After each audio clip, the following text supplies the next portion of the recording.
Well, good afternoon, everybody, or it could be morning if you're here in Maui. I think it is. What time is it here? It's about 11 o'clock. It's 1 o'clock Toronto time.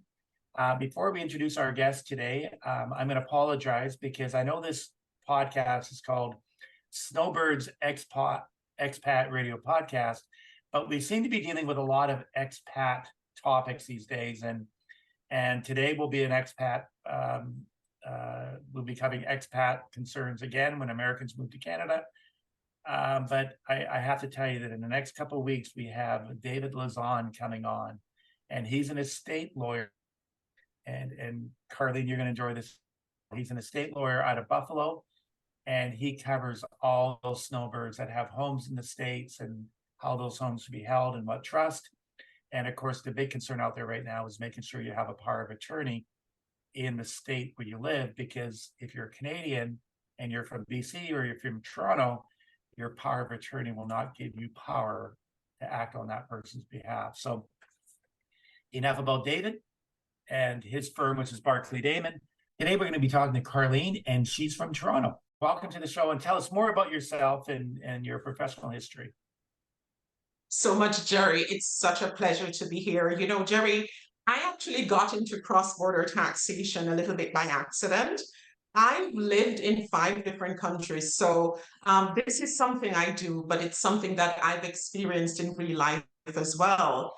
And at one point, I was living in the Northeast USA, thinking it was a good time to be focused on US taxation, when an opportunity arose in the family and it was time to move back to Canada. And I decided really to turn what seemed like, an unfortunate circumstance into an advantage and really switch my focus into helping people with both US and Canadian taxes. So I have a boutique tax firm. We work with individuals across Canada and the United States, and we're focused primarily on individuals that have both US and Canadian taxation needs. Well, that's interesting because we know the space is growing, and I don't know it's because Americans are moving up to Canada here or what the situation is, but it is very, very popular. So I've got about 6 questions for you, and I'm sure during these questions we're going to be talking about different cases that we've worked on together and how complex this tax really is. So the first question I have for you is, what are some of the challenges individuals may face when not planning carefully for U.S. pensions after moving to Canada? And we're talking about kind of Roth IRAs and IRAs. You know, Gerry, when it comes to pensions, we all know it's important to plan for retirement. We work so hard to accumulate these funds. And when we're in the cross-border context, that's even more important. But with respect to pensions, and in particular Roth IRAs, one of the things that individuals can do is make a special election with the Canada Revenue Agency. Now, many people don't know this. A Roth IRA is somewhat akin to a Canadian tax-free savings account. And even though the tax-free savings account is actually tax-free in Canada, the Roth IRA is not tax-free under the default rules. But what individuals can do, if they're aware of this or working with a professional supporting them, is make a one-time election with the Canada Revenue Agency that allows them to defer taxation on the earnings that are being built up in the Roth. As well, if things are planned carefully, when it's time for retirement and time to actually withdraw the funds from the Roth, then all the earnings that are withdrawn can actually potentially be tax-free as well, if it's planned out carefully. Now, the other thing that this election can grant you is some grace from actually filing a Form T1135, which is the foreign reporting form that Canadians file that's equivalent to the FBAR in the US. We hear about this, people not filing the election. And is there any wiggle room here? If they don't file it by, I think it's April 30th, the year they move here, it's in CRA filing. It's not an IRS filing. So is there wiggle room if they miss it? Yes and no. So there is wiggle room. I've actually seen the CRA approve late filed elections. But here's where you're not going to have an approval, Gerry. If you make a Canadian contribution to that Roth after you come to Canada, then you've really tainted your ability to make the election. Now, you should file the election by April 30th of the year following the year that you arrive and that you're filing your return for. For some reason you haven't filed the election, you can actually file it late as long as you haven't made a Canadian contribution to the Roth. That's interesting. And, once again, the theme of this podcast is for those expats moving up to Canada and the importance of working with a cross-border financial, cross-border accountant, immigration lawyer, and of course, you want to find yourself a cross-border financial advisor. So here's the next question I have for you. Now, what about traditional IRAs? What missed opportunities do you see, and is it advisable to cash those out when you leave United States and you come to Canada?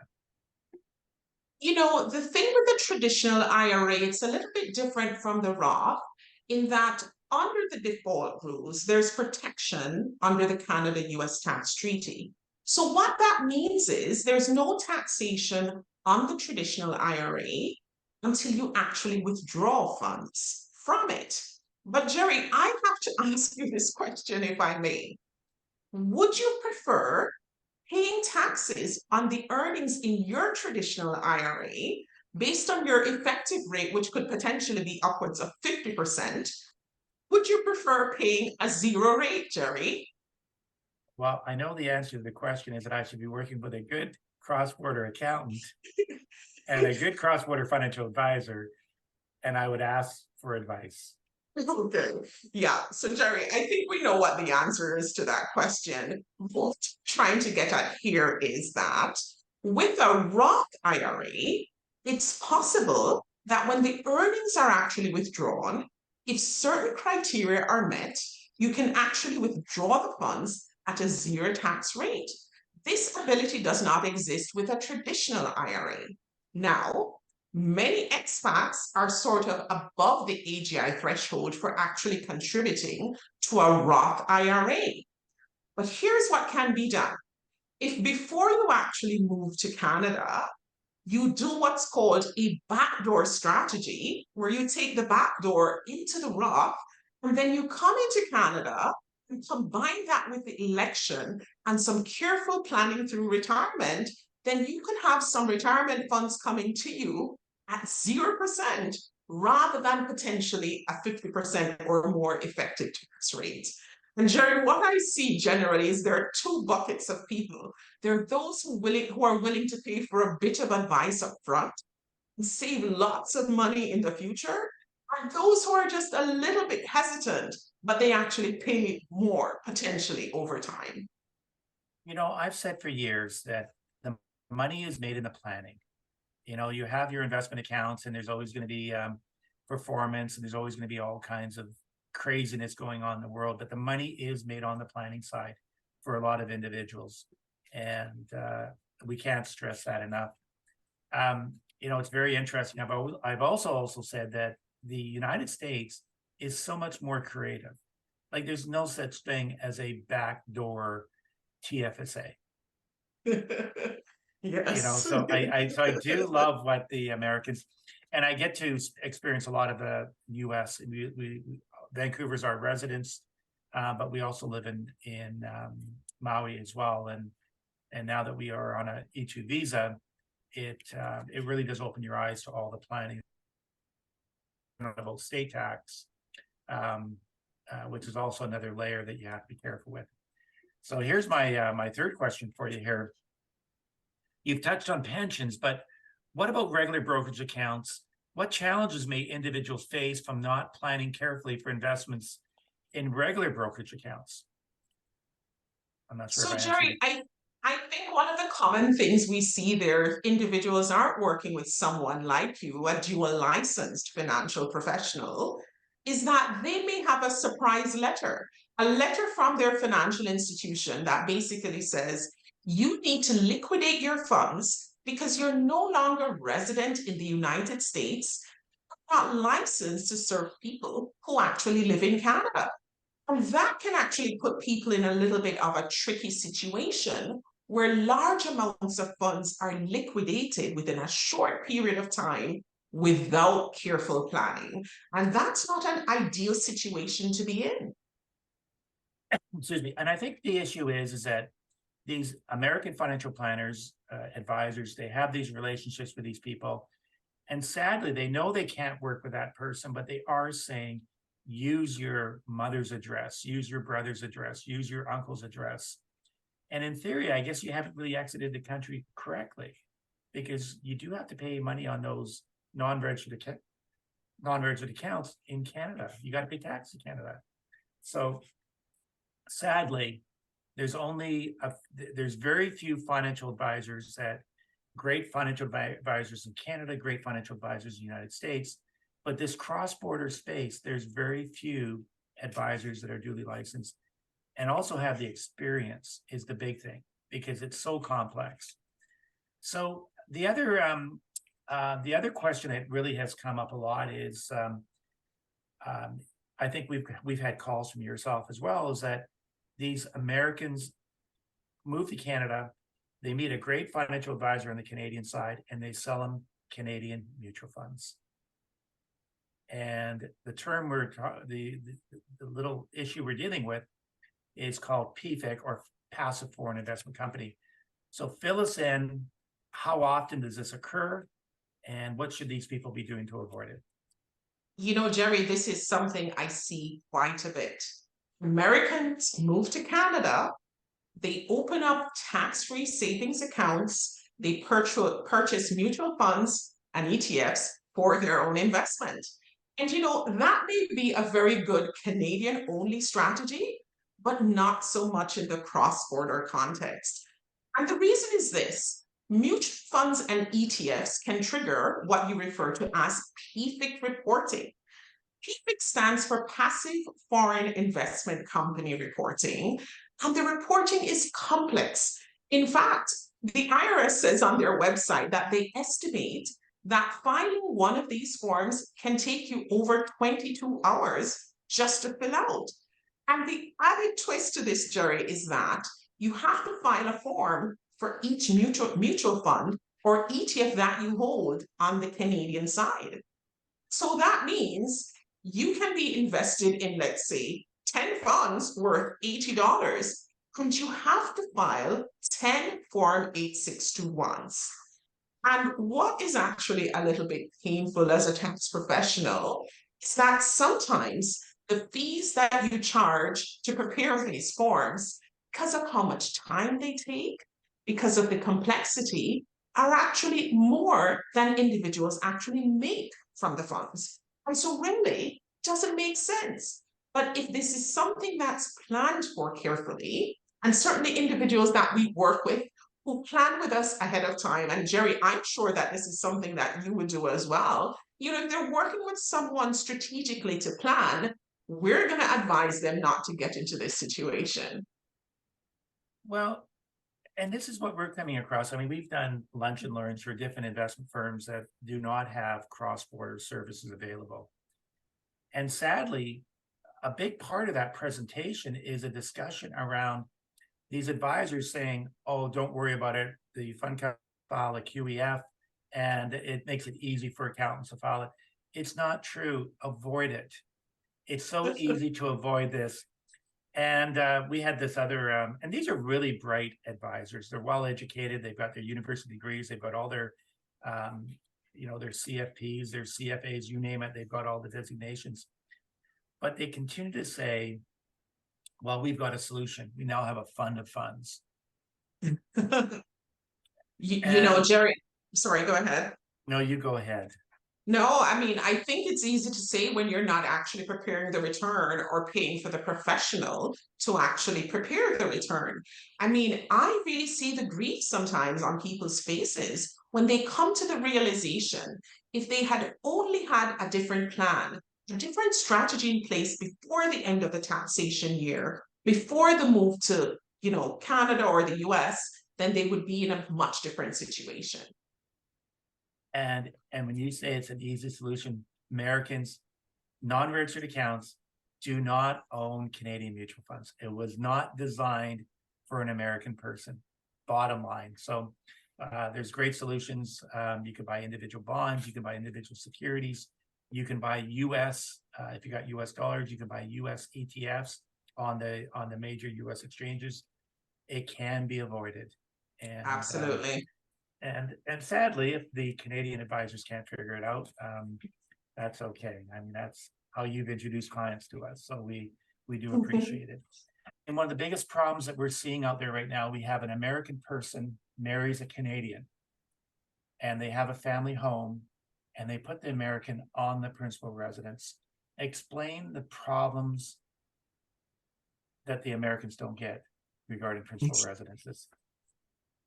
Yeah, so Gerry, we have very different rules on principal residences in the United States as well as Canada.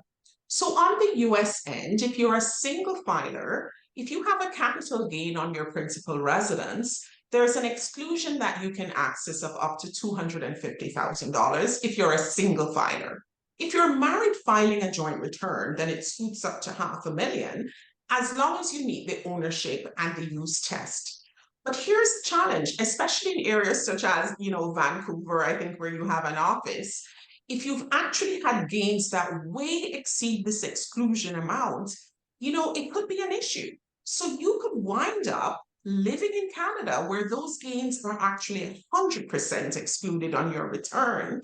But because the gains are so much and they exclude or exceed, I should say, the exclusion level on the US end, you actually wind up paying capital gains taxes on the US side, even though you may actually be based in Canada. And that's a surprising issue for many.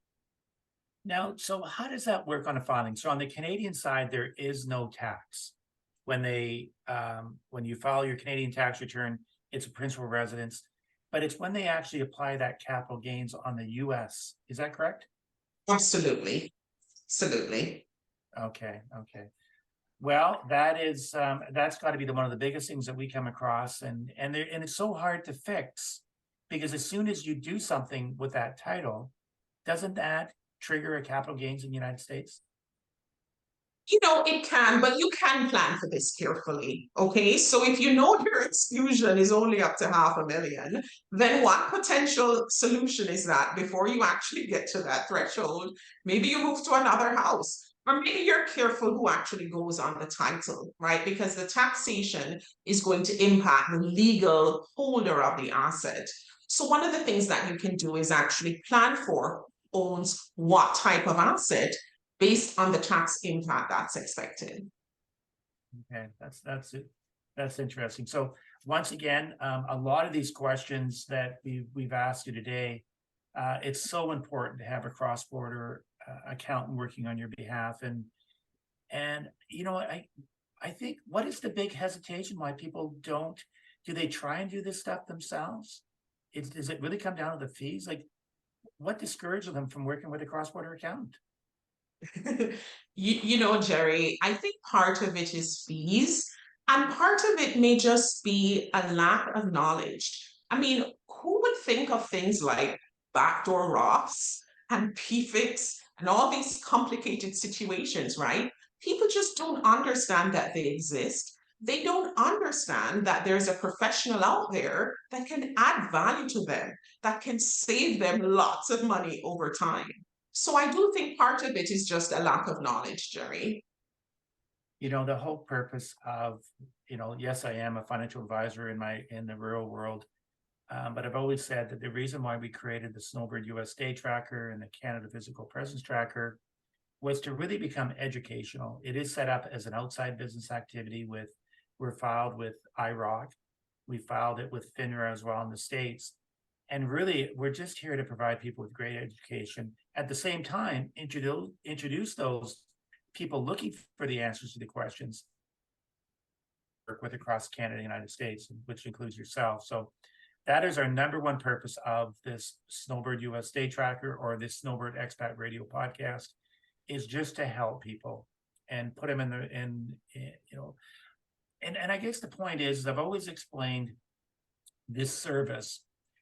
I use the term dating service, but what I mean by that is that we know that a mom and pop can't afford to go to PwC, but they can't afford to go to Karlene. And that's what we're trying to do. We're trying to match these personalities up with services that make a lot of sense. So you're not intimidated by a very large fee.